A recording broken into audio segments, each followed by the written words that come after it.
પાંજરાપુર આવતા આવતા સરસ મજાનું કાર્ય થઈ ગયું છે આપણા હાથે. આમ તો તીર્થભાઈના હાથે, કારણ કે બાબુશ્રી જવા માટે અને ત્યાં બધું કામ કરવા માટેની સંપૂર્ણ તૈયારી આપણી થઈ ગઈ છે. બેસી ગયા છે આપણી એમ્બ્યુલન્સની અંદર.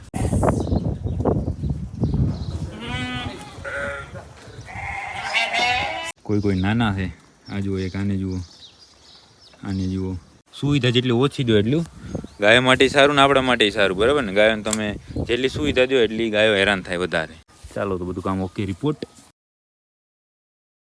જય જય જય માતાજી મિત્રો, સ્વાગત છે આપ સૌનું આજના એક નવા વ્લોગની અંદર. આશા કરું છું આ બધા એકદમ ઓકે રિપોર્ટ હશો. અને મિત્રો, આજના વ્લોગની શરૂઆત આપણે કરી છે પાંજરાપુરથી. પણ પાંજરાપુર આવતા આવતા સરસ મજાનું કાર્ય થઈ ગયું છે આપણા હાથે. આમ તો તીર્થભાઈના હાથે, કારણ કે આ બચ્ચું એક પડી ગયું હતું નીચું, સમજ્યા? એના માળામાંથી પડી ગયું, ક્યાં ખબર, કાંઈ ખબર નહીં. હું રસ્તા ઉપર હતું તો તીર્થભાઈની નજર પડી ગઈ અને જીવ એક સવારમાં બચાવી લીધો. નહીં તો કેટલા બધા કૂતરા મનના આટા મારતા હોય તો ખોરાક થઈ ગયો. પણ એની શું બાજરી જે હશે ને, આ ભાઈની નજર પડી ગઈ અને આ ભાઈ ચાવી લઈને આવી ગયા. તો મૂકી દે. હરે ફરે હે કે નહીં? ઊભું થશે તો થોડુંક રિલેક્સ થશે ને પછી. બાકી બધું કેમ છે? એકદમ ઓકે રિપોર્ટ છે ને?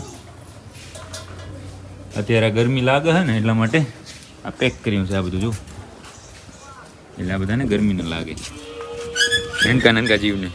અને બાકી ઘણા બધા સમય પછી, ઘણા એટલે આમ સમજો નહીં કે 4, 6, 10, 12 મહિના પછી આજે જવાનું છે આપણે. આમ હું તો જાતો પણ આજે જોવાનું છે આપણે બાબુશ્રી વિભાગ. ત્યાં જશું. હમણાં જ જોયો હતો ને આજે. ના, એ નહીં જોયું. હમણાં જ ગયા હતા પણ આપણે એટલું બધું નહોતું જોયું. પણ આજે જે તમને ખબર હોય તો 10-15 દિવસ પહેલાં જે 331 જીવ આપણે બચાવ્યા છે, બધાએ સાથે મળીને બચાવ્યા, એ બધાને આજે આપણે વેક્સિનેશન, ડીવર્મિંગ એવું બધું કાર્ય કરવાનું છે. તો બસ થોડી વારની અંદર જ આપણું બાઇક જો અહીંયા પડ્યું છે અને આ લઈ, આ છે ને સિંહણ, એને લઈ અને નીકળી આપણે બાબુશ્રી વિભાગમાં જવા માટે. અને ત્યાં જઈને બધું આગળનું જોઈએ. પણ એકવાર ને અહીંયાથી બધી તૈયારી કરવી પડશે. જે કાંઈ દવા છે, ડીવર્મિંગ છે, બીજું ઓરલી કાંઈ આપવાનું છે, જે આપવાનું એ બધું ભેગું કરી હાલો ને. બાબુશ્રી જવા માટે અને ત્યાં બધું કામ કરવા માટેની સંપૂર્ણ તૈયારી આપણી થઈ ગઈ છે. બેસી ગયા છે આપણી એમ્બ્યુલન્સની અંદર, મતલબ સિંહણની અંદર, જે હમણાં આપણે વાત કરી ને એની અંદર જ. બાકી એક વસ્તુ ભૂલાઈ ગઈ હતી એટલે લેવા માટે ગયા છે તીર્થભાઈ. હમણાં અહીંયાથી એન્ટ્રી કરશે. પણ હવે એને મળી જાય તો સારું, નહીંતર આજે 1-2 કલાક, આમ તો 331 છે, એમાંથી 2 જતા રહ્યા, એટલે 329 જેવા જીવને કૃમિનાશક દવા અને રોગ પ્રતિકારક શક્તિ વધારવા માટેની વેક્સિન, આ બંને કાર્ય કરવાનું છે. અને આપણે એવું નથી, મતલબ આ સંસ્થા છે એ આવા હજારો જીવ બચાવી ચૂકી છે. અને મતલબ કતલખાને જતા, આમ તો લાખો કરોડો જીવ બચાવી લીધા છે, પણ આવી રીતે કતલખાને જતા છે, ઘણા બધા જીવ બચાવી લીધા છે. એનો કેસ પણ ચાલુ છે, કેસ પણ લડવાનો છે. અને એને એ જીવ અહીંયા આવ્યા એટલે ખાલી જીવવા ખાતર જીવાડવાને એવું નહીં, પણ પ્રોપર ટ્રીટમેન્ટ, એને ખવડાવવું પીવડાવવું બધું કરવાનું. એટલા માટે જ આ કાર્ય અત્યારે થઈ રહ્યું છે. બાકી કિંગ આવી ગયો છે, જો આવી ગયો ને સામાન, રાખી દો ને બેસી જાઓ હાલો. એટલા માટે આ બધું કાર્ય થઈ રહ્યું છે. ને આપણી ટીમ આખી પાંજરાપુર આખું મહેનત કરે. બાકી સેલ લાગી ગયો ગાડીનો. તીર્થભાઈ બેસે છે, હવે ખખેરીને બેસવાનું, એમ તો ડાયરેક્ટ નહીં બેસી જવાનું હોય, બરાબર ને? તીર્થભાઈ બેસી ગયા અને હવે આપણે જઈએ બાબુશ્રી. તો મિત્રો, હવે આપણે બાબુશ્રી પહોંચી ગયા હતા. અને જો સવારનો પોર્શન એકદમ શાંત વાતાવરણ. આમ તમે મળી છે આપણી પાંજરાપુરની. અને જે સામે છે એ બધા છે કેસવાળા કેટા બકરા, એ બધાની અંદર અત્યારે આપણે, મેં તમને કીધું પ્રમાણે દવા પાવાની છે, રસીકરણ કરવાનું છે. એમાંથી આવી ગઈ છે આપણી માણસો બધા તૈયાર છે. તો ફટાફટ કલાક એકનું કામ છે. 331 નહીં પણ 29 જીવ છે, તો એને દવા પાઈ દઈએ અને રસીકરણ કરી નાખીએ.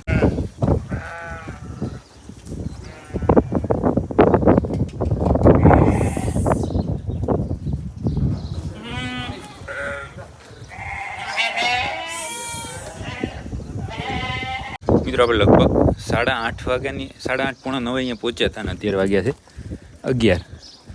1.5 કલાકની અંદર થઈ ગયું. બધાને વેક્સિનેશન, દવા પીવડાવવાના બધું જ કામ ઓકે રિપોર્ટ થઈ ગયું છે. કેવા આરામથી બેઠા જુઓ. તે દિવસ પણ આપણે જોયા હતા આ બધાને. અને ફરી આજે કોઈ નાના છે. આ જુઓ, એક આને જુઓ, આને જુઓ. સારા માણાને ધખ્યા ન તો અત્યારે તો આ જીવ બીજા કોઈ જીવમાં, બીજા કોઈ દેહમાંથી પ્રવેશ કરી ગયો. પણ આ બધાને પણ શું છે, એનું ભાગ્ય આવતા હશે એટલા માટે હારે ઠેકાણે પહોંચી ગયા ને બધું કામ થઈ ગયું. બોલો એટલે શું છે આ બધા છે ને ખૂબ મદદ કરી આપણે ગુવારિયા હોય. આ કાકાએ થોડી ઓછી કરી હો ભાઈ. ઉલેતા ડબ્બો અને સામે આપણી ગાડી પડી છે. પવન એટલો છે થોડો, એટલું દૂરની ખાતર ઉડે. આપણું કામ તો થઈ ગયું છે. હવે પહોંચી જાય આપણે સ્થાનિક વિભાગમાં. મિત્રો, બાબુશ્રીનું કામ બધું ઓકે રિપોર્ટ કરીને પહોંચી ગયા હતા, મતલબ ત્યાં સ્થાનિક વિભાગમાં. ને ત્યાંથી પછી આપણી ગૌશાળાએ બપોરના 12 વાગ્યા છે, 12 સાડા 12 જેવું. અને બધા જો કેવા આરામથી બેઠા. આજે તો પવન એવો છે. આજે ગરમી મારે ખ્યાલથી ઓછી હશે. એનું કારણ કે પવન જ સવારનો એવો ને એવો છે. આમાં ખડખડાટી થતી હશે તમારે કે પવન આવે એટલે પવનનો અવાજ ને આવતું હશે. પણ સારું, ગરમી કાલે તો કેવી હતી ઓ ભાઈ સાહેબ. બાકી જુઓ, ઘણા મિત્રો કહે કે ઝાડખા વાવી નાખો ને છાયાની ત્યાં વ્યવસ્થા કરો કઈ નવી ગૌશાળાએ. પણ આ ગરમીની અંદર છે ને કોઈ ઝાડખા થાય નહીં. હવે એ ચોમાસાની અંદર જ વાત જાય, અત્યારે થાય નહીં. એનું કારણ એ છે કે ગરમી અત્યારે માણસ મારી નાખે એવી છે. તો ઝાડખા તો મારી જ નાખે, એટલે ઝાડખું વાયા ભેગું સીધું મુકાઈ જાય. એટલા માટે અત્યારે કોઈ વાવવાનો મતલબ નથી. પણ ધીમે ધીમે થઈ જશે બધું. બાકી તો આમ જ વાત છે. આપણે એક જ વસ્તુ માનીએ કે ગાયોને સુવિધા જેટલી ઓછી દો એટલું ગાયો માટે સારું ને આપણા માટે સારું, બરાબર ને. ગાયોને તમે જેટલી સુવિધા દો એટલી ગાયો હેરાન થાય વધારે, એવું અમારું માનવું છે. પછી એમને કદાચ તમને ના ખબર પડે, અમારું માનવું છે. એટલા માટે જ આપણે એટલી બધી વ્યવસ્થા કાંઈ કરીએ નહીં છાયાની ને. એવું અતિની ગતિ થાય તો પછી આપણે કાંઈક વિચારીએ. નહીં જો રાધાભાઈ અત્યાર સુધી ઊભી થઈને હવે બેસી ગયા છે આરામથી. બંસી એક ઊભી છે, આ બાજુ પવિત્રા ઊભી છે, એની બાજુમાં પૂનમ ઊભી છે, એની બાજુમાં પરી ઊભી છે. ને આ બંને બહેનો તો જો અહીંયા બેઠી છે. બંને બહેનો છે. આ પાડીબાઈ હુતા છે ને એવું બધું છે બપોરનો માહોલ. અને આજે છે ને આપણે પવિત્રાની વાત કરવાની છે. પવિત્રાને બધી લાઈવ મિલ્કિંગ તમને કરીને બતાવવું છે. આજે તો નહીં પણ લાઈવ મિલ્કિંગ કરવાનું છે. કારણ કે બૂમ ન ખાવા હો બજારમાં એટલું દૂધ છે એની અંદર. પેલું વેતર છે ને તમે દોઈને થાકો એટલું દૂધ. પણ અત્યારે પાણી નથી, ટાંકાની અંદર નથી, હજી આવી નથી. ન છે. પણ આપણે અત્યારે નીણ નાખવાની છે, કારણ કે નીણ નાખવાની બાકી છે. હવે જેમ જેમ આપણો અવાજ સાંભળે છે તેમ નીંદરમાંથી ઉઠે અને ઊભા થાય છે. જુઓ, બાકી હવે નીણ નાખવાની ચાલુ કરીએ. ઝાર નાખવી કે કટ્ટી નાખવી વિચાર લઈએ. અને પછી બપોરના નહીં પણ સાંજના કટ્ટી નાખવાનું થશે તો અત્યારે ઝાર નાખી દઈએ તો સારું. બાકી બંને ઢીંગલા જો અહીંયા છે. પોપટીઓ ત્યાં ઊભો છે. તડકે ઊભું તો કોઈને પોહાય નહીં. અત્યારે તીર્થભાઈ અત્યાર સુધી રીલ જોતા હતા, પણ હું અહીંયા આવ્યો એટલે બંધ કરી નાખ્યું. એટલે કોઈને એમ ખબર ન પડે કે ભાઈ છોકરો સિન્સિયર છે અને કામનો છે. પણ એવું નથી. હા, ઓટલા અત્યારે છે નહીં તો ભાંગી નાખે એવો છે. નીણમાં શું નાખશું બોલ? એ શંકર બધું છે માર ભાઈ. જે હોય એટલે શું, કટ્ટી સ યાર સ આ લીલું પડ્યું નહીં. હાલો એમ કરીએ. કાલની મવડી અહીંયા પડી છે, આપણે એ વાસુડાને નાખી દઈએ અને ગાયોને ઝાર નાખી દઈએ. ગૌશાળાએ બપોરનું નીણ કરવાનું કામ ઓકે રિપોર્ટ થઈ ગયું છે.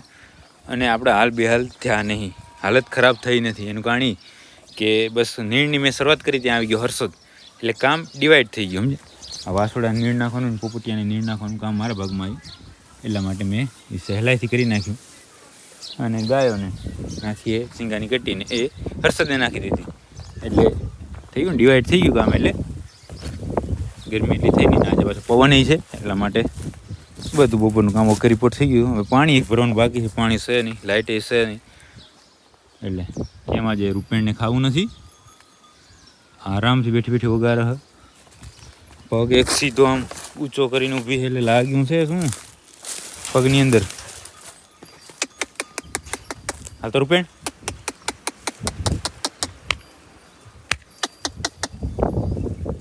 પગે દુખાઈ ગઈ કે શું?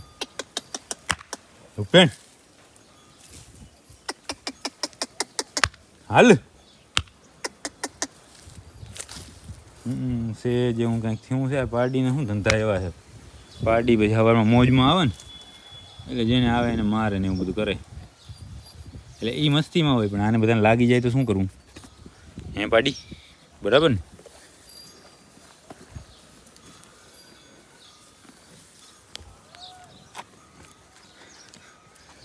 આની ઉપર ચડવું છે પણ અને ચડીએ જવાશે. જુઓ રાધા તોય આવી ગઈ ખાવા માટે, પણ રૂપેણ જ આવતી નથી. બાકી બધા ખાય આરામથી નીણ. અને બસ હવે આપણે જઈશું ઘરે ને આપણે ખાઈએ, આપણે નીણ ખાઈએ પછી ઘરે જઈને. એ શંકર ચાલો તો બધું કામ ઓકે રિપોર્ટ. પણ થોડી વાર સાચે એવું પાણીની વ્યવસ્થા કરવી પડશે ને, એટલે એ કરીને પછી જઈશું ઘરે. મિત્રો આપણી ગૌશાળાનું બધું કામ ઓકે કરીને મારે જવાનું હતું ઘરે. ત્યાં મારા મિત્રનો ફોન આવ્યો એટલે હું આવ્યો એની વાડીએ એક ભેંસ ચેક કરવા માટે. બરાબર, તો બસ હું અહીંયા આ જો એનો ગેટ પહોંચી જ ગયો છું. પણ તમે અહીંયા જુઓ આ ગાય આવે છે ને, એ જુઓ એ ગાય અત્યારે આંખે આવલ છે અને પાછળ રખડતા આંખા બે જ છે, ખાલી બે જ અત્યારે. નહીં આ ગાય જો આમ ગામમાં ડરી જાય ને તો 10, 20, 25 આંખા આની પાછળ થાય.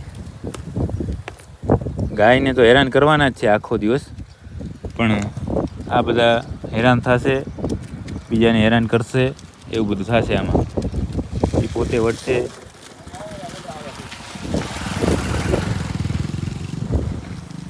અને ગાયને પણ કોટિયાને બધું બાંધ્યું છે, એટલે તમને કદાચ એમ થાય કે ઓહો આ તો કોઈક શોખીન માણસની છે. તો કોટિયા બાંધવાનો મતલબ શું છે ખબર? કે કોઈ રખડતી સમજીને કોઈ બાંધી ન લે, કોઈ ક્યાંય લઈ ન જાય એટલા માટે. ધણિયાથી ગણાય ને એટલા માટે. અને આ આખા ફરશે અને બચ્ચા કેવા આવશે એ તમે મને કહો. આપણો જો અહીંયા પહોંચી ગયો હે અને એમને આગળ વધતો જશે. એમ જો ગાય બજારમાં ગઈ તો હાલત ખરાબ થવાની. એટલે ધણીને તો શું હોય કે વિયા એનાથી મતલબ હોય, સમજ્યા?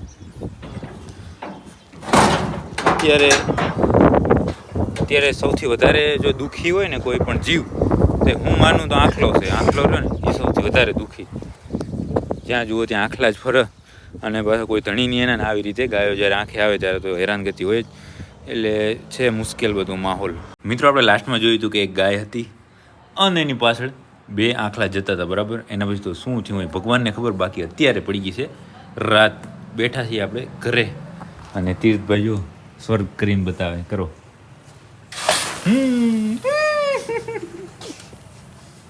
દેખાય કેવું ડાઢું લાગે. મૂકી દો આની અંદર ધીમે ધીમે ધીમે. જવા દો. ઓકે, તો હવે આજના વ્લોગને આપણે જો તમને આ વ્લોગ પસંદ આવ્યો હોય તો લાઈક, શેર, સબસ્ક્રાઇબ. એમને હવે મળીએ કાલના નવા વ્લોગ સાથે.